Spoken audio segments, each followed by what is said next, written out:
Bread batter. नमस्कार, मैं हूं आपके साथ सोनिया चौहान। उत्तराखंड की खबरों में आप सभी का स्वागत है। रुक करते हैं खबरों की ओर। बीकेटीसी के अध्यक्ष अजय ने बयान देते हुए कहा कि वो सभी संपत्तियों का एक डाटा तैयार करवा रहे हैं। उन्होंने कहा कि उत्तर प्रदेश में लखनऊ और फतेहपुर में बद्रीनाथ और केदारनाथ की कमेटी कई जमीनी और चिन्हित कर लिया गया है। उन्हें कहा कि कुछ संपत्तियों पर अवैध कब्जे हो रखे हैं, जिसको लेकर उन्होंने मुख्यमंत्री योगी आदित्यनाथ से मुलाकात की थी और अपने केदारनाथ और बद्रीनाथ प्रवास के दौरान भी उन्होंने मंदिर समिति को मदद करने का आश्वासन दिया। साथ ही उन्होंने ये भी बताया कि कई लोग ऐसे हैं जिन लोगों ने लंबे समय से इन जमीनों का किराया नहीं दिया। साथ ही वो लोग भी हैं जो रिलीज की शर्तों का उल्लंघन कर रहे थे, जिससे अब तक लगभग 25 लाख रुपए की राजस्व वसूली जा चुकी है।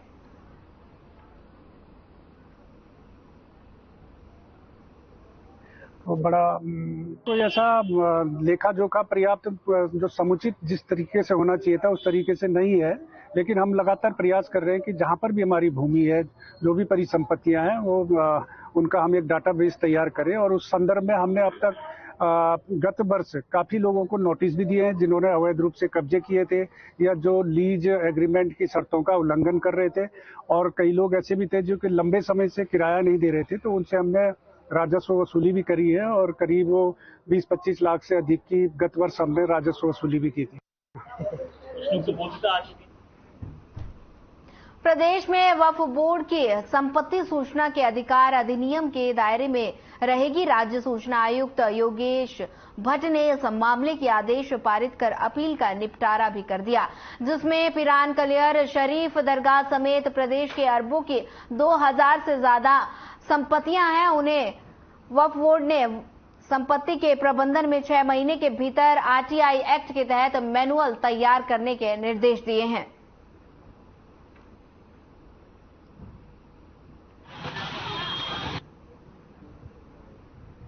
ये 0% टॉलरेंस ऑन करप्शन की सरकार युवा मुख्यमंत्री पुष्कर सिंह धामी के नेतृत्व में प्रदेश में चल रही है। और मुझे लगता है कि जब आप 0% टॉलरेंस ऑन करप्शन कहते हैं तो फिर जीरो का मतलब जीरो ही होना चाहिए, और इसलिए हर जगह हर विभाग के अंदर ट्रांसपेरेंसी होनी चाहिए। और सूचना के अधिकार में जिस तरह से कहीं हम क्लियर नहीं थे, कई सारी जगह ये आती थी कि सूचना के जो अवकाफ है उनसे सूचना कैसे ली जाएगी, उनमें क्लैरिटी लाने का काम आयोग ने किया है। मुझे खुशी है जो आयोग का निर्णय आया है, इसकी स्वागत योग्य है।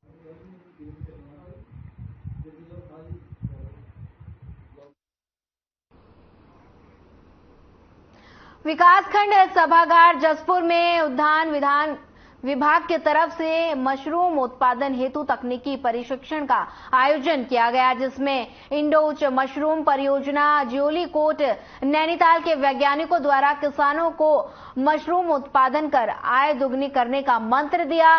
मुख्य मशरूम विकास अधिकारी जेसी भट्ट ने मशरूम कंपोस्ट बनाने की तकनीक किसानों को अच्छी तरह से समझाया और एमएस रोतेला ने मशरूम उत्पादन में रोग नियंत्रण बारीकियों से अवगत कराया। गोष्ठी का संचालन करते हुए अपने संबोधन में शंकर लाल कोहली ज्येष्ठ उद्यान निरीक्षक जसपुर द्वारा किसानों से अपील की कि ज्यादा से ज्यादा मशरूम का उत्पादन करें। सैकड़ों किसान मौजूद रहे।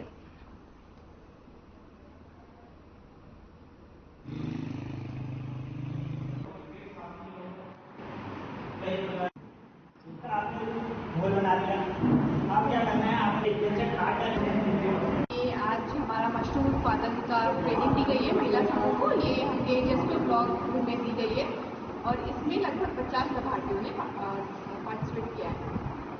उत्पादन के लिए है जो हमारा जिला हमारा उद्यान विभाग है, जिसमें हम जिला योजना अंतर्गत 80% छूट में महिला समूह को मशरूम उत्पादन के लिए मशरूम खाद और उसका स्पॉन, जिसको बीज कहते हैं, जो मशरूम का बीज होता है उसको स्पॉन कहते हैं, उसको मिला के हम महिलाओं को देते हैं। एक महिलाओं को हम लगभग 5 टन दे सकते हैं और इसमें 80% छूट है।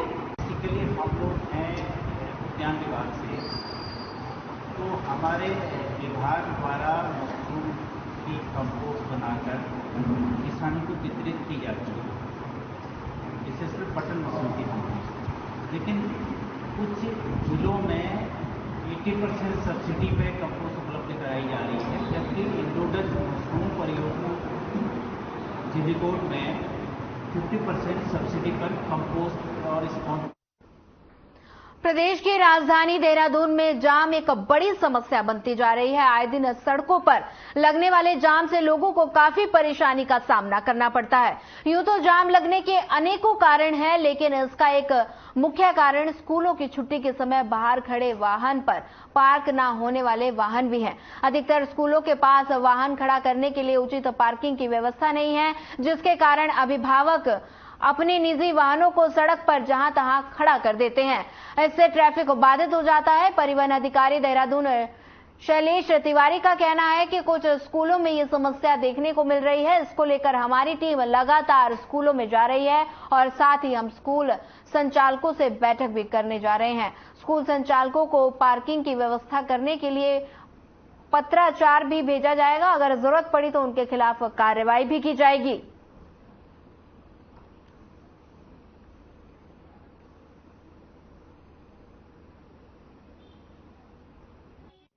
देखिए, इसमें पूर्व में भी हमने जो है अवेयरनेस के माध्यम से भी लोगों को अवेयर करने की कोशिश की है कि जो पेरेंट्स जो आते हैं अपने बच्चों को लेने के लिए स्कूल के टाइम, वो तरतीब से अपने वाहन लगाएं। उसमें एनफोर्समेंट की कार्रवाई भी पहले भी हुई है।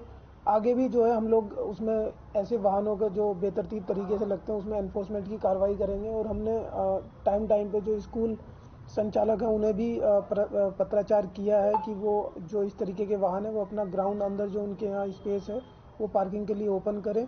हाँ, ये आप सही बोल रहे हो। कुछ स्कूलों में ऐसी समस्या आ रही है, तो हम लोगों ने क्या किया कि हमारे लोग स्कूलों में जा रहे हैं। स्कूलों की एक बैठक भी हम लोग लेने वाले हैं। कई स्कूलों में ने अपने जो उनके जो प्रीमाइसेस हैं उस पर गाड़ियों को लगाना शुरू कर दिया है, और जिनके पास प्रीमाइसेस नहीं है वो रोड पे लगा रहे हैं, तो वो गलत है। उससे कई बार जो सुबह के टाइम में या दोपहर में जब स्कूल की छुट्टियां होती है उसमें ट्रैफिक जाम लग जाता है। तो इसको हम ट्रैफिक पुलिस के साथ मिल करके और स्कूल के जो ओनर हैं, प्रिंसिपल हैं, उनसे भी बात करें। पौड़ी जिले का शिक्षा विभाग भले ही शिक्षा व्यवस्था को सुधारने के लाख दावे करता आया हो, लेकिन हालत ठीक इसके विपरीत है। यहां लैंसडाउन विधानसभा के नैनी डांडा विकास खंड में हल्दू खान का राजकीय प्राथमिक विद्यालय और संकुल संसाधन केंद्र दोनों जीर्ण शीर्ण हालत में है, लेकिन 7 साल बीत जाने के बाद भी शिक्षा विभाग के जर्जर भवनों की हालत सुधारने की कभी भी जहमत नहीं उठानी पड़ी। आलम यह है कि जीर्ण शीर्ण छत के नीचे नौनिहाल जान हथेली में लेकर ज्ञान अर्जित कर रहे हैं। शिक्षा विभाग को कभी भी जर्जर हो चुके स्कूल और सकुशल भवनों का ख्याल तक नहीं आया, जबकि शिक्षक और सकुशल के प्रभारी कई बार शिक्षा विभाग का ध्यान इस गंभीर समस्या की तरफ केंद्रित करने के लिए पत्र लिख चुके हैं, लेकिन फिर भी शिक्षा विभाग के आला अधिकारी सब कुछ जानकर भी अनजान बन रहे हैं। मैं भी स्वयं भी RWD से संबंध में बात करूंगा। मैं इस संबंध में एक चीज और बताना चाहता हूं कि राज्य सरकार के द्वारा जो पौड़ी के लिए कार्यदायी संस्था को RWD को नामित किया गया। जितने भी हमारे जीर्ण भवन हैं या कोई विद्यालय ऐसे हैं जो पूरी तरह निष्प्रयोज्य होने हैं नई तरीके से, उनके सबके आंगन बनाने के लिए हमें जितने भी ब्लॉक्स हैं सबको निर्देशित किया गया। उससे कुछ आंगन हमें प्राप्त हुए हैं, जिसकी संकलित सूची हम लगातार हम निदेशालय को भेज रहे हैं और शासन के स्तर पर कई विद्यालयों को धनराशि स्वीकृत भी हुई है। और जो कि आपके द्वारा मेरे संज्ञान में लाया गया, तो मैं इसे व्यक्तिगत रूप से देखते हुए यथाशीघ्र इसमें कोशिश करूंगा कि इसके लिए शासन स्तर धनराशि स्वीकृत हो जाए, इसका पुनर्निर्माण संबंधी कार्रवाई पूर्ण हो जाए। मैं 2016 से निरंतर प्रयास करता रहता हूं और प्रस्ताव देता रहता हूं। प्रस्ताव की प्रतियां भी मेरे पास है और फोटो भी मेरे पास है। हर बार देता रहता हूं, पर कोई सुनने वाला नहीं है। विधायक जी से भी मैंने कहा था, विधायक जी ने भी 2 लाख रुपए दिए थे, वो किसी के खाते में दिए। उन्होंने बोला पूरा नहीं हो रहा है। तो हमारे हाथ में होता तो हम कुछ करते विद्यालय के लिए, कुछ नहीं कर पाए। हमने पौड़ी में CO साहब की मीटिंग में भी कहा, जवानंद भारद्वाज जी थे, मैं इनसे मिला, हमें सब्सुल प्रभारी के तौर पर बुलाया था, मैं गया था। कि हम ठीक से पढ़ाई भी नहीं कर पाते, पूरी जगह टूट फूट रखा है। जल्दी से जल्दी स्कूल को ठीक बनाइए। जब भी बारिश पड़ती है ऊपर से मिट्टियाँ गिरती है, यही डर रहता है। हमारे स्कूल के ऊपर से पत्थर गिर जाए और मिट्टी पानी। हमारे स्कूल की टूट फूट करी और फिर सही से बना दी थी। वो जमाना टूट फूट हो रही है। स्कूल ठीक हो जाए स्कूल तो डर लगे रहते हैं। बारिश में नीचे गिर जाए, सर में ईंट भर जाए। हमारे स्कूल की जगह खराब हो रखी है, जगह जगह से टूट रखे हैं। हमें डर रहता है कि हमें पढ़ने से मिट्टी गिर जाएगी, पत्थर गिर जाएगी। उसको जल्द से जल्द सही कर जाए। एक हमारे सर है, एक मैम है।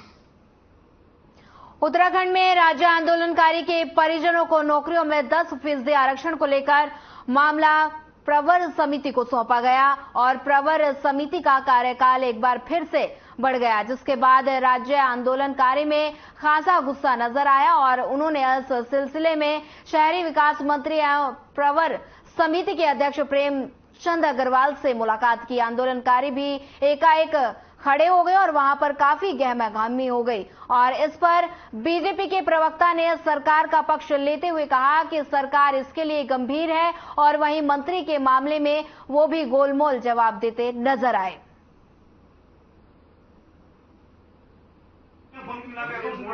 देखिए कितना दुर्भाग्यपूर्ण है, जिन राज्य आंदोलनकारियों की शहादत, त्याग और तपस्या के बदौलत ये राज्य अस्तित्व में आया और 10% क्षैतिज आरक्षण जो राज्य आंदोलनकारियों का अधिकार है, उसके लिए राज्य आंदोलनकारियों को तारीख पर तारीख दी जा रही है। और जो प्रवर समिति के अध्यक्ष हैं प्रेमचंद अग्रवाल, राज्य आंदोलनकारियों से मिलने से ही जो है गुरेज कर रहे हैं। उनको जो है कभी कहा गया कि मंत्री जी यहाँ नहीं है, फिर कहा गया कि वो मिलेंगे, फिर 1 घंटे राज्य आंदोलनकारियों को बिठाया गया।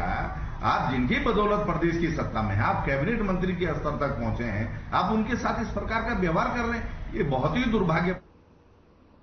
अल्मोड़ा में महिला कांग्रेस सेवा दल को विस्तार करने के लिए अब गांव-गांव तक मुहिम चलाने और महिलाओं को सेवा दल से जोड़ने का कार्य किया जाएगा।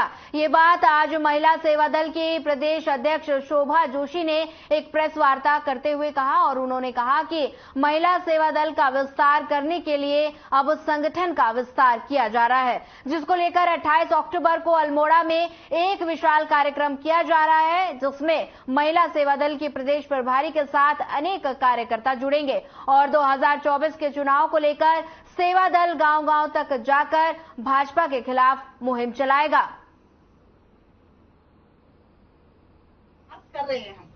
सेवा दल अभी बहुत सुदृढ़ रूप से काम कर रहा है, जगह जगह ट्रेनिंग देने का काम कर रहा है, जगह जगह अपने कैंप लगा रहा है और लोगों को अवेयर करने का काम कर रहा है। और हमारा ये प्रयास है कि महिलाओं जो आधी आबादी है महिलाओं की, उन आबादी में महिलाओं को दायित्व देकर और घर घर जाकर लोगों को 2024 का चुनाव है उसे कांग्रेस पार्टी उसमें मजबूती से खड़ी रहे।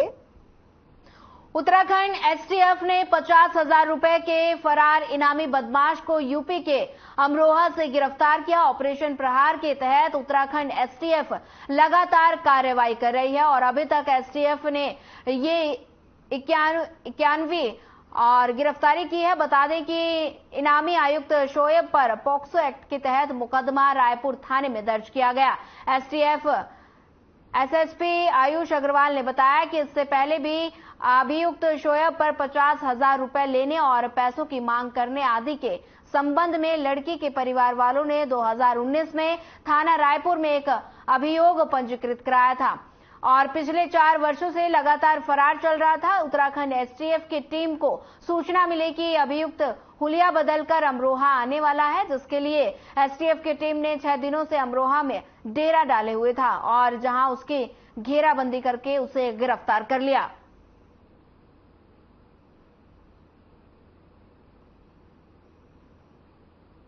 देखिए, लगभग 5 वर्ष पूर्व इसमें थाना रायपुर जनपद देहरादून में एक मुकदमा दर्ज कराया गया था, जो कि पॉक्सो एक्ट के अंतर्गत पंजीकृत कराया गया था, जिसमें शिकायतकर्ता की नाबालिग बच्ची के साथ में छेड़छाड़ का मामला दर्ज कराया गया था। उसमें जो मुख्य अभियुक्त था शोएब, वो लगभग पिछले 5 साल से लगातार फरार चल रहा था और इसमें आईजी गढ़वाल की तरफ से 50,000 रुपये का इसकी गिरफ्तारी पर इनाम घोषित किया गया था।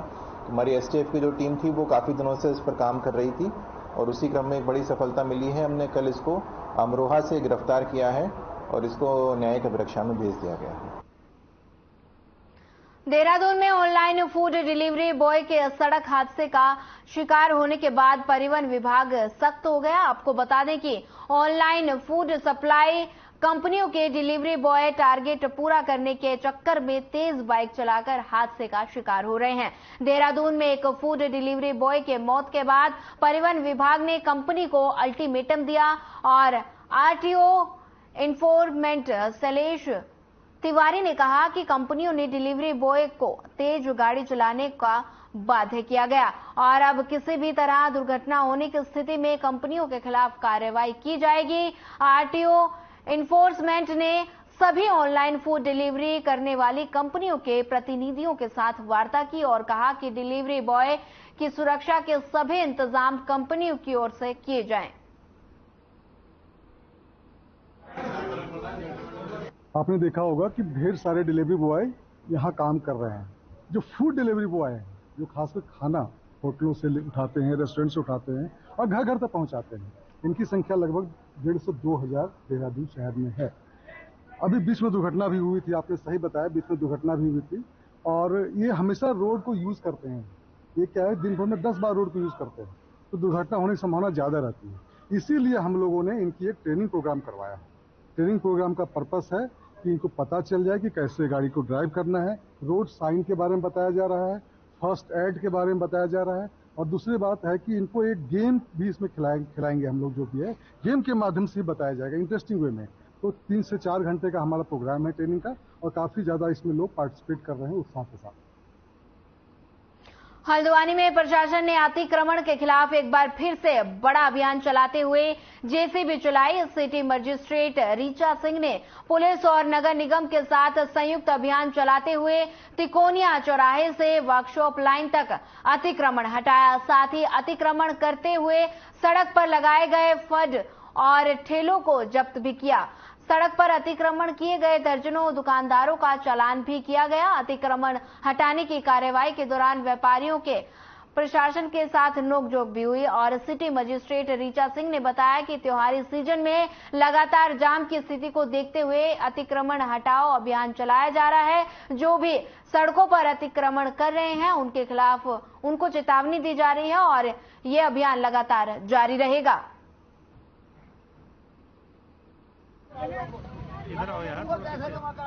देखिए, मैं आपको पहले तो ये बताना चाहूंगी कि जिस वर्कशॉप लाइन पे हम लोग खड़े हैं इसमें कई बार संयुक्त अभियान नगर निगम पुलिस प्रशासन की टीम के द्वारा चलाया गया है। बार बार इन लोगों को बताया जाता है कि रोड पर किसी तरीके का अतिक्रमण नहीं करो, लेकिन अभी जब भी यहाँ आने के पहले इस पूरे एरिया की वीडियोग्राफी कराई गई है। सभी लोगों ने अपनी दुकानें रोड पर लगा रखी हैं, गाड़ियों का रोड पर रिपेयर कर रहे हैं। जिनके जो वेंडिंग जोन की बात करते हैं, जो ठेले हैं, उनके ऊपर उन्होंने पूरा टीन शेड बना रखा है।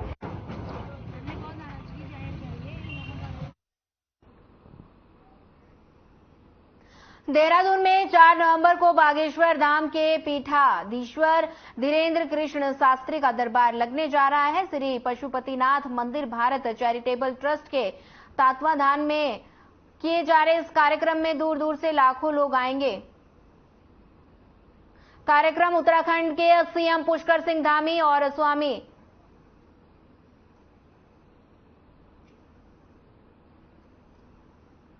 परवीन ऊपर मत उठाना है।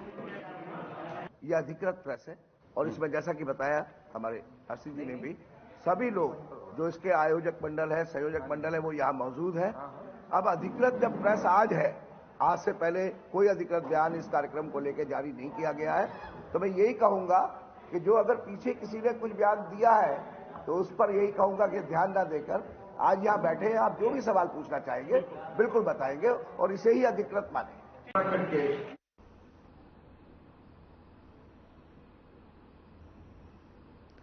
बता दें कि देहरादून में धीरेन्द्र कृष्ण शास्त्री का दरबार लगेगा, जिसमें 4 नवंबर को इस कार्यक्रम का आयोजन किया जाएगा। अब सीएम पुष्कर सिंह धामी भी इस कार्यक्रम में शामिल होंगे।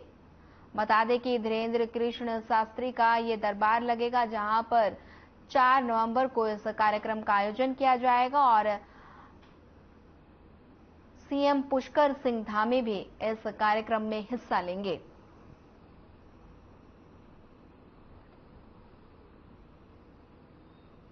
चार नवंबर को इस कार्यक्रम का आयोजन किया जाएगा।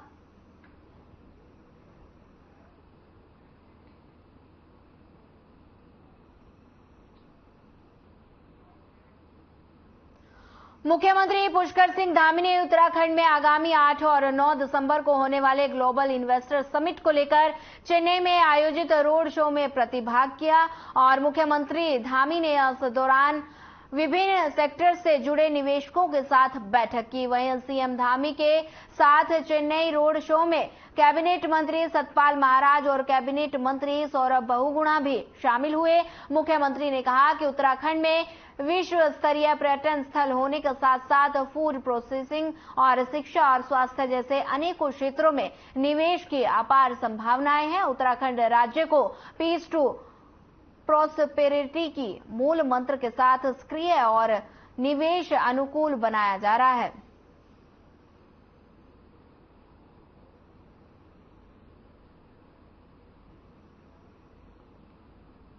जमरानी बांध परियोजना को केंद्र सरकार ने स्वीकृति दे दी है और जिसको कुमाऊं मंडल को एक बड़ी सौगात मिली है। पीएम मोदी की अध्यक्षता में हुई केंद्रीय मंत्रिमंडल की बैठक में इस प्रस्ताव पर मुहर लगाई गई।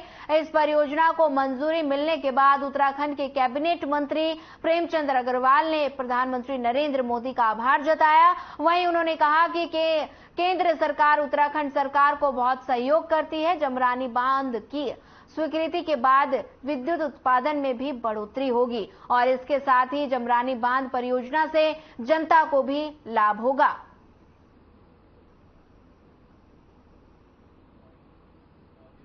देखिए, आप जानते हैं कि केंद्र सरकार हर बार हमें बहुत सी चीजों के लिए हमें सहयोग करती है। जमरानी बांध बहुत पहले से जिस प्रकार से पेंडिंग था और हमारे यहाँ तो आप जानते हैं कि चाहे कोई भी बांध हो उससे हमें लाभ मिलता ही है। इसके स्वीकृति के बाद जहाँ हमें विद्युत उत्पादन में बढ़ोतरी होगी और उसी प्रकार आप जानते हैं कि थोड़ा सा हमें जो बेरोजगारी है उससे भी जनता को लोगों को लाभ होगा, रोजगार इससे बढ़ेगा। और हमारे प्रदेश के बारे में आप जानते हैं लगभग ऊर्जा प्रदेश कहा जाता था। ऐसी योजनाएं केंद्र सरकार का मैं धन्यवाद कर रहा हूं, माननीय मोदी जी का धन्यवाद कर रहा हूं। हर बार वो हमें कुछ ना कुछ इस प्रकार का। उत्तराखंड में कई वर्षों की तरह इस बार भी श्रद्धालुओं की संख्या बहुत ज्यादा है, जिस पर खुशी जाहिर करते हुए बीकेटीसी अध्यक्ष ने कहा कि इस साल यात्रा में सभी सालों के रिकॉर्ड टूटे हैं और रिकॉर्ड यात्री और श्रद्धालु दर्शन करने के लिए पहुंचे। अध्यक्ष ने ये भी कहा कि इस साल नया रिकॉर्ड स्थापित होगा और उन्होंने इसका श्रेय प्रदेश के मुख्यमंत्री को दिया और उनकी अगुवाई में और उनकी मॉनिटरिंग में से ही ये संभव हो पाया है। उन्होंने कहा कि इतनी तादाद में श्रद्धालु चार धामों के दर्शन करने के लिए उत्तराखंड पहुंचे। उन्होंने ये कहा कि चार धाम में यात्रियों का लगातार इस तरीके से आना यहाँ की जनता के लिए, प्रदेश के विकास के लिए एक सुखद संदेश है। प्रोजेक्ट है वो एक रिकॉर्ड संख्या में पहुंचे हैं और अभी कपाट बंद होने के लिए कुछ दिन शेष हैं। तो हमारा अनुमान है कि इस वर्ष एक नया ही कीर्तिमान स्थापित होगा। और गत वर्ष भी जो श्रद्धालु तीर्थयात्री धामों में पहुंचे थे वो भी अपने आप में एक नया रिकॉर्ड था और इसके लिए निश्चित रूप से प्रदेश सरकार द्वारा, माननीय मुख्यमंत्री जी द्वारा जो यात्रा व्यवस्थाओं को लेकर के लगातार उनका मार्गदर्शन मिलता रहा, उनके द्वारा मॉनिटरिंग की जाती रही, उसका ये परिणाम है। और श्रद्धालु तीर्थयात्री पर्यटक बड़ी संख्या में निरंतर उत्तराखंड की ओर आ रहे, चार धामों में आ रहे हैं और ये हमारे लिए भविष्य के लिए भी एक और सुखद संकेत है। उपराष्ट्रपति जगदीप धनखड़ पत्नी संग पहुंचे केदारनाथ धाम। वीआईपी हेलीपैड पहुंचने पर राज्यपाल गुरमीत सिंह, जिलाधिकारी डॉक्टर सौरभ गहरवार और पुलिस अधीक्षक विशाखा अशोक बंधाणे और एडीएम बीर सिंह बुदियाल, उप जिलाधिकारी उखीमठ जितेंद्र वर्मा, बीजेपी जिलाध्यक्ष महावीर पंवार, केदार सभा के अध्यक्ष राजकुमार तिवारी ने पुष्प भेंट कर उपराष्ट्रपति का स्वागत किया। हेलीपैड से उतरने के बाद उन्होंने केदार घाटी की जानकारी ली। कुछ देर सेफ हाउस में रुकने के बाद वो बाबा केदारनाथ मंदिर में प्रवेश के रुद्राभिषेक और विशेष पूजा अर्चना कर देश की खुशहाली और जन कल्याण की उन्होंने कामना की।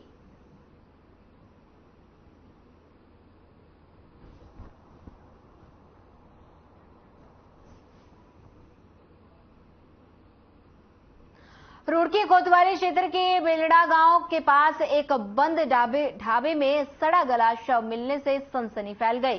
सूचना मिलते ही मौके पर पहुंची पुलिस ने शव को कब्जे में लेकर पोस्टमार्टम के लिए सिविल अस्पताल की मोर्चरी में भेज दिया। वहीं लेकिन शव की पहचान नहीं हो पाई। वहीं पुलिस के मुताबिक शव काफी दिन पुराना बताया जा रहा है। करीब 40 साल के युवक का ये शव बताया जा रहा है। फिलहाल पुलिस पूरे मामले की जांच पड़ताल में जुट गई है और शव का पता करने का प्रयास कर रही है। ये रुड़की कोतवाली में बेलड़ा गांव है। इसमें सूचना मिली थी कि हाईवे पे कोई बंद पड़ा हुआ ढाबा है, काफ़ी समय से बंद है और उसके अंदर एक डेड बॉडी काफ़ी पुरानी पड़ी हुई है। तो मौके पे हम लोग गए थे तो उसमें जो डेड बॉडी है लगभग 40 साल के आदमी की डेड बॉडी है और काफ़ी सड़ गल चुकी है। तो ये शिनाख्त करना तो मुश्किल है, लेकिन उसके बेसिस पर जो भी उसका बॉडी है उसको। फिलहाल इस बुलेटिन में इतना ही। ज्यादा खबरों के लिए बने रहिए हमारे साथ। नमस्कार।